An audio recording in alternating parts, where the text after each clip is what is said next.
tous, alors ici nous sommes donc à la jardinerie Luxe Green, encore une fois. Déjà, je tenais à vous souhaiter une bonne Saint-Nicolas, malgré les conditions actuelles qui font qu'on ne sait pas les faire comme d'habitude. Mais bon, j'espère que tout se passe bien chez vous. Et du coup, on est ici aujourd'hui pour vous présenter différents types de jardinières. Alors, on avait déjà fait des vidéos sur les jardinières avec Amandine, si on se souvient bien. Donc, on avait montré la façon fleuriste, la façon horticole. Alors ici, nous avons donc l'installation de Luxe Green pour vous présenter des plantes différentes et d'une autre sorte. Et alors, on va se servir de la jardinerie aujourd'hui pour vous présenter une composition pour Noël, en vue de décorer votre extérieur ou votre intérieur pour Noël. Et alors, on fera aussi une jardinière consacrée à la décoration pure et simple.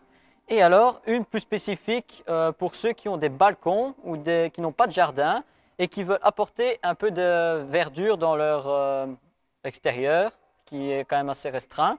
Et donc, on va montrer ces trois choses-là aujourd'hui. Donc ici, pour la première, on va faire celle de la Noël. Ici, j'ai préparé une soucoupe, un peu dans les tons gris. Et on va se servir de ces plantes-ci pour la décorer. Donc ici, on a choisi un Chamaecyparis. Donc c'est un conifère qui est rustique toute la saison. Donc lui, on va le placer à l'arrière, en plante d'arrière-plan. À côté de ça, on a choisi un graminé qui fait penser au givre. Donc il a la particularité d'avoir les bords des feuilles qui sont givrés. Voilà, on peut voir ici. Donc c'est le Phycinia iruncata, donc un petit graminé.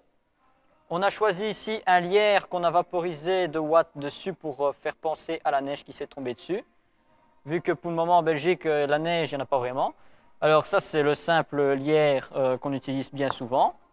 La fameuse prime vert. Donc la prime vert, ici, on l'a pris dans les tons rouges, qui rappelle la couleur de Noël. Alors ça, bien sûr, le nom que vous savez tous, c'est primula. Ça, c'est une plante qui est bisannuelle qu'on peut utiliser comme vivace aussi. Et alors ici, on a la Gaultheria, qui elle fait des feuillages verts avec les bouts des tiges qui sont rouges. Et alors les fruits sont décoratifs, ce sont des baies qui font penser aux érelles qu'on mange à la Noël. Alors ici, pour la jardinière en question, il y a au fond un trou de drainage qu'on peut enlever. Mais si on ne veut pas l'enlever, qu'est-ce qu'on peut faire? On peut mettre des billes d'argile dans le fond, c'est ce qu'on va faire. Donc ici, on a préparé 2-3 billes d'argile qu'on va venir installer dans le fond qui va drainer le surplus d'eau pour éviter que les racines ne soient en contact avec l'eau. Et ça risque de faire pourrir autrement les racines. Donc ici, on met un petit fond de billes d'argile de 2-3 cm. Par-dessus laquelle on vient placer le terreau. Donc ça, vous pouvez utiliser du terreau universel qu'on utilise pour le jardin ou pour l'intérieur.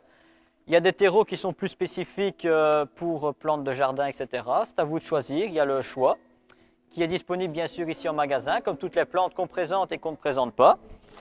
Donc ici, on vient placer le terreau aux 3/4 de la soucoupe. Après, on va venir décorer notre soucoupe avant de rajouter le terreau qui manque. On peut au préalable arroser le substrat pour qu'il soit directement bien humide, chose que je ne fais pas ici. On les arrosera après. Alors ici, ce que je ne vais pas faire, mais que vous pouvez faire aussi, et qui est disponible ici en magasin, c'est y ajouter de la décoration personnelle, donc une petite maisonnette, une petite boule de Noël, quelque chose qui fait penser à la Noël, vu que c'est le thème de cette jardinière. Alors voilà, ici, on vient mettre le plus de terreau. On commence par l'arrière pour revenir vers l'avant. Donc ici, on peut voir que les racines sont quand même assez conséquentes. On peut venir casser un peu la motte. Ce n'est pas un problème. On vient creuser notre compo. N'hésitez pas à casser un peu la motte. Vous tassez bien autour pour bien mettre en contact les racines avec le conifère en question. À côté de ça, vous venez placer le Gaultheria, qui va rappeler un peu la couleur rouge de Noël. C'est quelque chose qui va faire un petit buisson, donc ça, on peut le mettre en intermédiaire. De l'autre côté, on va venir placer le graminé. Donc, je rappelle, c'est le Phycinia. Petit graminé que je n'avais pas souvent vu. Ici, il y en a beaucoup. Il y en a des petits, comme celui-ci. On en a en taille moyenne. pour ceux qui veulent le mettre dans leur jardin. Et donc la particularité de celui-ci, c'est qu'il fait penser au givre qui tombe le matin quand l'humidité est constante et qu'il gèle la nuit. Donc ça peut être intéressant pour la Noël. Devant ça, on va venir placer la Primevère ici au centre. Je vais repousser un peu la Gaultheria. Alors on n'hésite pas à repousser le terreau si jamais il y en a trop.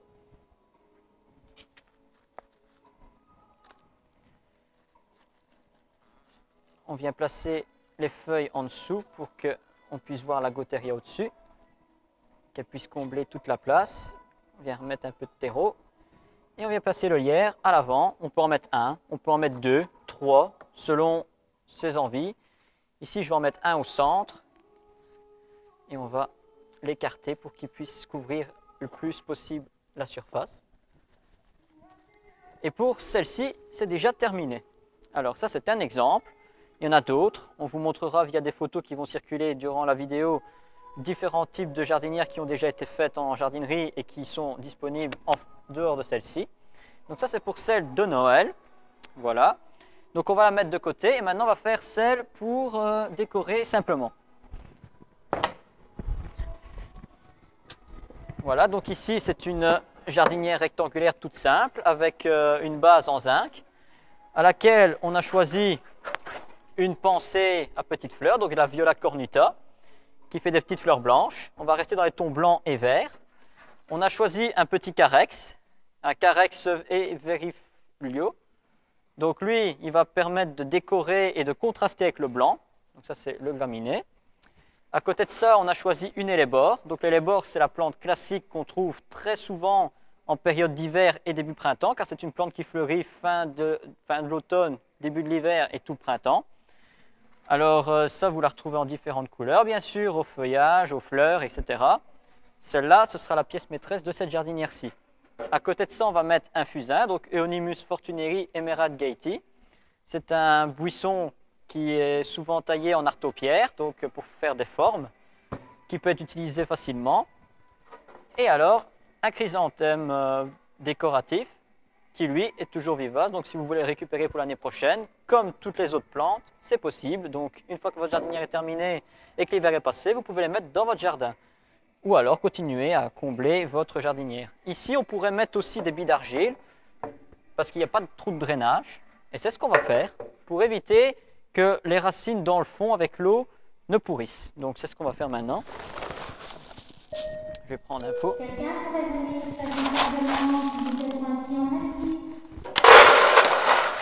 Alors ça change de la maison parce qu'on entend même ce qui se passe au niveau des conversations envers les chers collègues. Donc veuillez nous excuser, mais c'est les aléas du magasin. On ne leur en veut pas s'ils font leur boulot. Un petit clin d'œil à Michael. Voilà, donc j'ai rempli le fond de billes d'argile qui va permettre de garder une bonne humidité, mais sans pour autant avoir l'eau stagnante aux racines. Maintenant, on vient remplir de substrat. Je vais récupérer celui que je n'ai pas utilisé tantôt.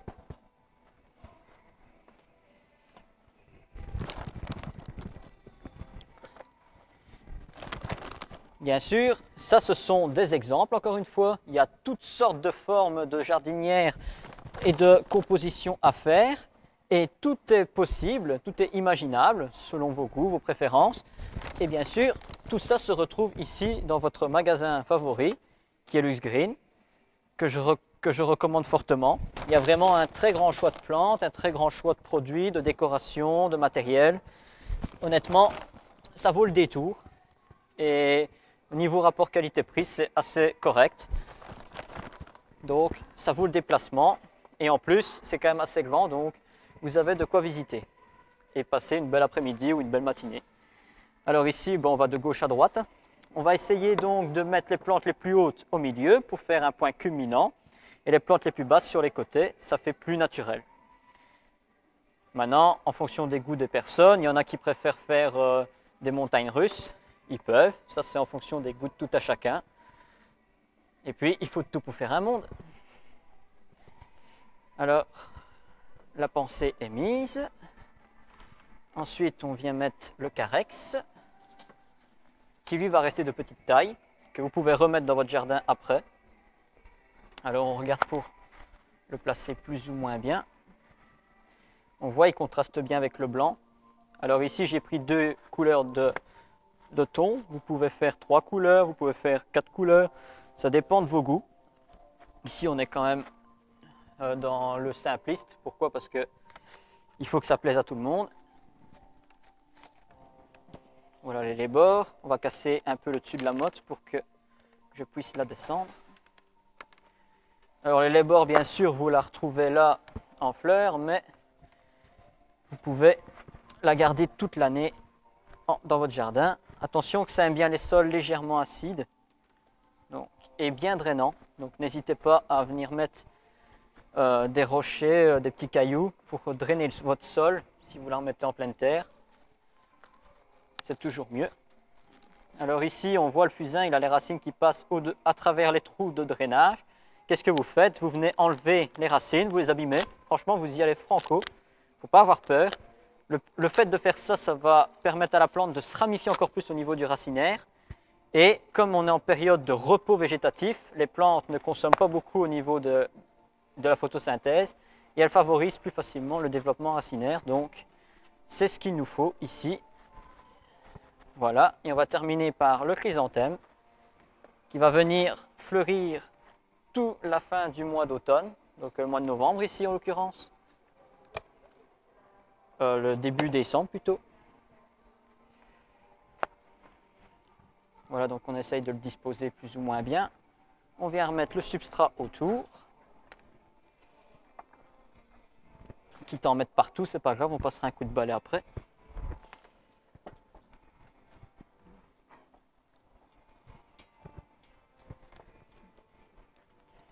Alors je viens devant vous pour regarder si à l'avant ça va bien. Et ça va très bien. Il ne manque plus que le bon apéro. Malheureusement les barres sont fermées pour le moment, donc elles vont se contenter d'eau. Alors vous arrosez bien sûr une fois que cela est terminé. Comme ça on va avoir une reprise plus facile et rapide. Alors maintenant je vais vous montrer donc la troisième partie. Et la troisième partie, ça va être de faire une jardinière pour associer vivaces, arbustes et floraison pour toute la saison en balcon. Alors voilà, ici nous nous retrouvons donc pour la deuxième partie qui est consacrée à la jardinière en vue de décorer un balcon et qui va être persistante toute la saison et toute l'année. Alors ici devant moi, j'ai préparé donc différentes choses qui vont permettre de décorer cette composition. Ici, nous avons la prime vert qui est vivace, qu'on peut utiliser en bisannuel pour sa floraison hivernale et printanière, qu'on peut remplacer par des géraniums, des surfinias et toutes sortes d'annuels au printemps. Ça va permettre de changer la structure de notre composition et de changer de fleurs. À côté de ça, nous avons mis aussi un chrysanthème du même ton. Ça aussi, vous pouvez le laisser, il va repousser l'année suivante ou alors vous le remplacez par une annuelle. Et comme ça, ça vous permet de changer et de varier votre jardinière perpétuelle. À côté de ça, nous avons choisi cette vivace, qui est un Trichirtis. Alors, c'est une plante qui fleurit fin de l'été, début de l'automne, vers le mois d'octobre. Donc ça, ce sera une floraison qui apportera de la couleur en automne. Nous avons ici un Hypericum, donc c'est le millepertuis. Ici, nous avons choisi celui qui fait des baies décoratives, dans les tons rosé, mauve et blanc, comme le reste des plantes qui sont présentées, qui fleurit en été et qui nous offre ces belles baies en automne et début de l'hiver. Le feuillage est persistant, donc on a une base persistante durant l'hiver et ça va donner un aspect touffu. Donc ça va rester touffu, à retailler très régulièrement. Donc on a ici aussi choisi un graminé, donc c'est un Miscanthus sinensis, qui va apporter de la hauteur, de la légèreté, de la verticalité, qui fait aussi de beaux plumeaux. Donc ça va être mis en arrière-plan. Ça apporte aussi une touche de moderne. Et à côté de ça, nous avons choisi un arbuste à feuillage caduc, donc qui perd ses feuilles en hiver. Il s'agit du Ilex verticillata. Donc lui, il fait des baies rouges décoratives pendant l'hiver. Donc on a une touche de couleur sur cet arbre qui le rend attrayant durant la saison hivernale. Et au printemps, il redonnera des beaux bourgeons feuillus et il va redevenir feuillu. Et ça permet d'avoir une touche de volume différent. Alors maintenant, nous allons procéder au montage de cette composition. À savoir qu'ici, on a des trous de drainage qui sont situés en dessous, qui vont permettre de faire partir l'eau qui sera en excès.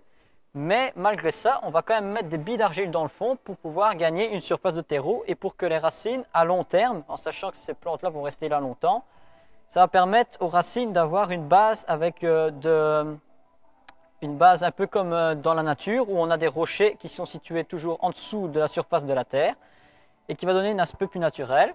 Et alors, il faudra apporter régulièrement de l'engrais, amendement organique, engrais organique ou liquide pour pouvoir perpétuer le développement de ceux-ci. Et alors, ça, vous pouvez trouver facilement ici chez LuxGreen pour tout ce qui vous manque et tout ce que vous voulez compléter. Alors, pour ce faire, donc, on va mettre une couche de billes d'argile. Ça, on va faire ça tout de suite.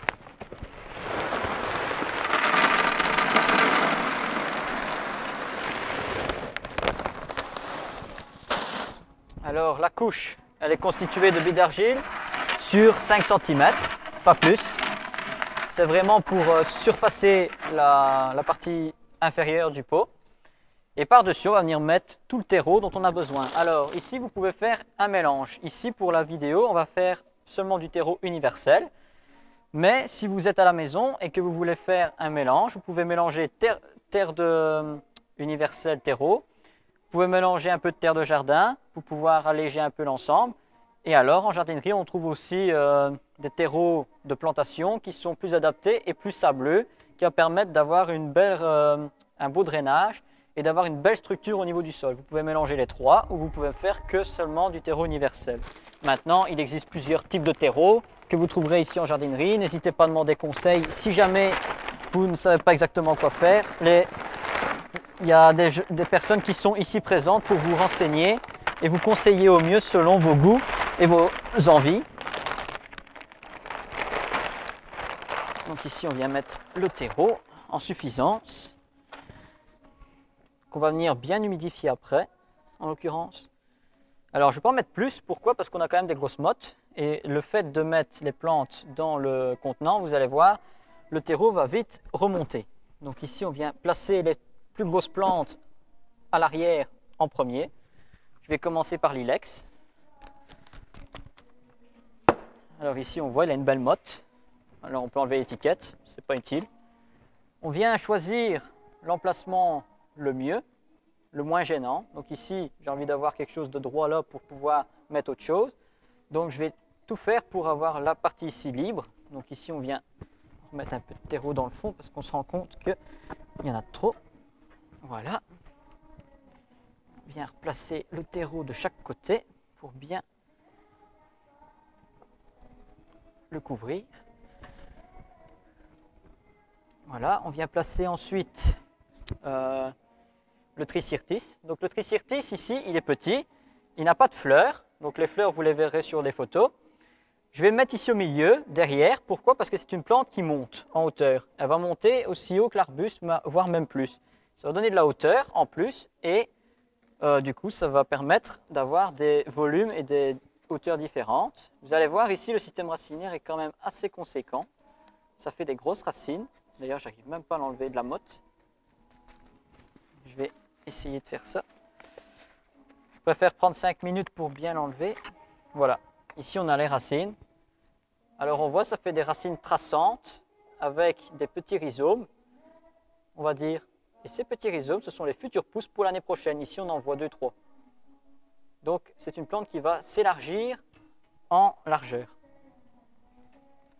Donc ici, on va venir remettre un peu de terreau. Hop, on vient la placer. Elle est un peu gênée par la branche ici. Je pourrais éventuellement la tailler, mais ça, c'est à vous de voir en fonction de ce que vous voulez faire.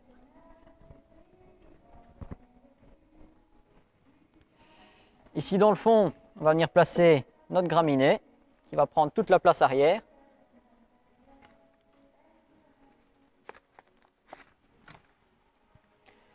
Un conseil, quand vous avez des grosses plantes ainsi, pour ne pas les retourner et tirer sur le pot, vous tapez sur le bord du pot et ça vient tout seul. Vous voyez ici, il y a quand même des grosses racines. Vous pouvez vous permettre de casser un peu la motte. Ça va permettre aux racines de se ramifier et de ne pas chignonner. Donc le chignonnage, c'est quoi? C'est le fait que les racines s'entremêlent et se torsadent. Et le problème que ça peut engendrer, c'est que la plante risque de s'asphyxier au fur et à mesure quand les racines vont grossir. Donc ici, on vient mettre le graminé à l'arrière. Il a bien pris sa place. Le Trichirtis après viendra monter et prendra toute la place qu'il lui faut. On va venir remettre du terreau.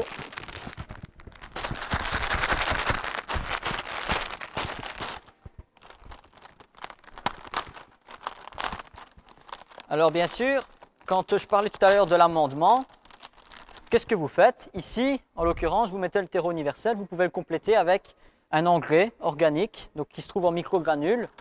Ici, au magasin, ils en ont. Et alors, qu'est-ce que vous faites? Vous mettez les microgranules incorporés au terreau. Ça va être une libération progressive, lente. Comme ça, votre substrat va être nourrissant pendant un bon moment. Parce que qu'est-ce qui se passe? Comme c'est un milieu fermé, les plantes vont consommer les matières organiques et minérales qui se trouvent dans le sol. Et qu'est-ce qui va se passer? Au bout d'un moment, le terreau va s'appauvrir et les plantes vont pousser moins bien, voire plus du tout. Et ça peut devenir un problème. C'est pour ça que régulièrement, il faudra apporter de l'engrais organique, liquide ou minéral, pour permettre de continuer le bon développement des plantes. L'engrais liquide, vous pouvez le mettre en saison d'été, quand les plantes sont en pleine vigueur. L'amendement organique, vous le faites soit en automne, soit au printemps. Et alors, l'engrais, vous pouvez aussi apporter un peu de compost, si vous avez du compost chez vous. Le compost va permettre de faciliter l'échange minéral et en même temps, vous allez apporter des animaux qui vont venir décomposer les matières dans votre bac. Donc ici, voilà, on a remis le terreau. Je vais me permettre de me mettre devant pour voir ce que je fais. Alors ici, on va venir mettre l'hypéricum qui va prendre toute la place ici devant. Donc ça, on va l'enlever. Voilà, on vient mettre le terreau à côté. Je le mettrai après dedans.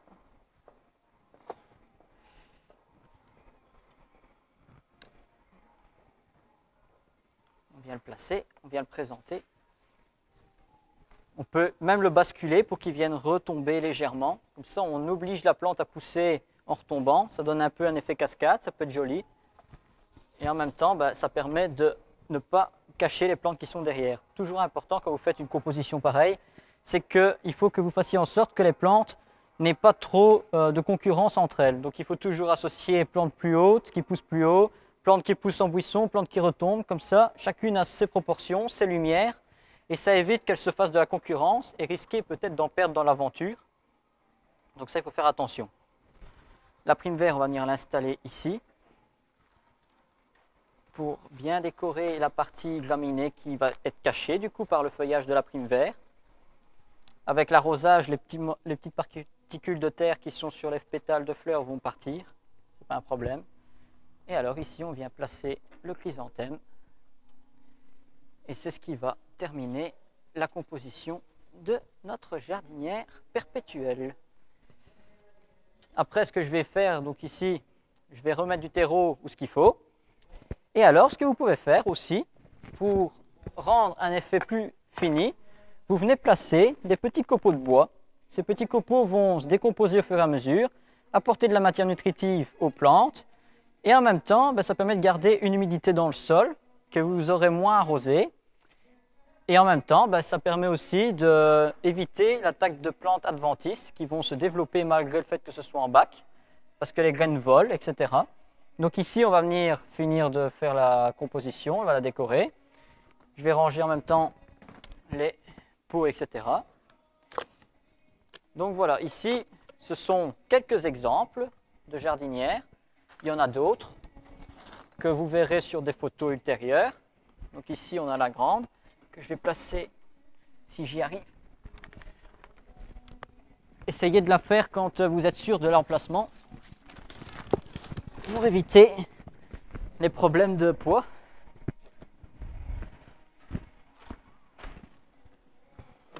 Et voici les autres que nous avons décorés tout à l'heure. Donc voilà, alors n'hésitez pas à laisser des questions si vous en avez. N'oubliez pas non plus que s'il y a des plantes qui vous intéressent et qu'on n'a pas présentées, n'hésitez pas à venir à la jardinerie pour présenter votre projet. Les gens qui sont ici vont vous renseigner du mieux qu'ils peuvent et vous repartirez sûrement avec le sourire garanti. Alors n'hésitez pas à liker la page de LuxGreen, n'hésitez pas à aller voir sur leur forum car il y a toujours tout qui est présenté aussi sur leur site. Et venez voir en jardinerie donc ce qui se passe. Et alors voilà, la vidéo est terminée. J'espère que cette vidéo vous aura plu et vous aura permis d'avoir de nouvelles idées et d'autres projets. Et à très bientôt pour une nouvelle vidéo. Merci, au revoir.